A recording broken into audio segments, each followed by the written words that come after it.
When we think of service, a natural word that comes to mind is charity. We probably think immediately of corporal works of mercy and ways that we can really come to encounter Christ in service. And I want to say also that, to quote Pope Benedict, evangelization is the greatest work of mercy. Because if we have not given them God, we have not given them much at all, in his words. So evangelization is already service. To be able to share the faith, to be able to pray with someone, to take that time to introduce them to God. The greatest service I ever received was when someone did that for me and introduced me to our Lord Jesus.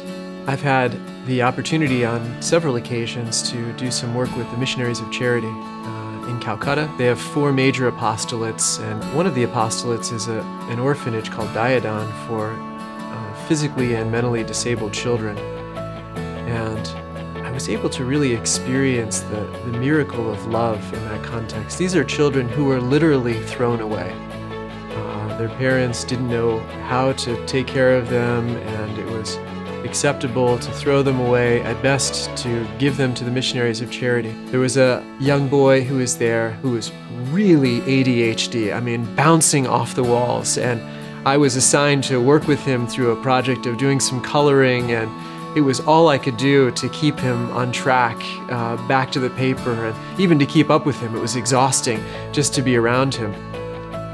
There was another little boy whose fingers had not separated, so that his fingers he only really had 3 fingers essentially, but they were kind of tied together. And otherwise, he was really in good condition. But one of the miracles that emerged from this, there's apparently in Calcutta an opportunity for a number of different parish choirs to do Christmas concerts. And so the sisters brought these 5 or 6 of these little children, and they performed, and they got the longest ovation and easily won the first prize at this competition. And so she gave me a little private concert. And I watched this little boy who was not able to focus for a few seconds on this drawing.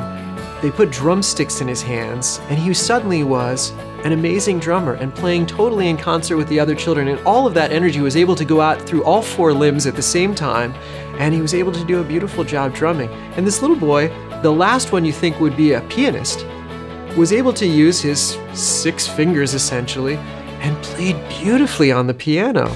And I just saw these children that were literally thrown away come alive and be able to give the gift of music and the gift of beauty, because they had received the love of the sisters, the love of the volunteers, the love of those who had committed themselves and spend a tremendous amount of energy. I don't want to give the impression at all that it's easy. It takes a lot of patience. They don't behave the way that we want them to. They've suffered a tremendous amount. All those wounds get in the way. And yet, when we're able to give that gift of love and service, then it can really bring life to someone who may have really been totally deprived of life.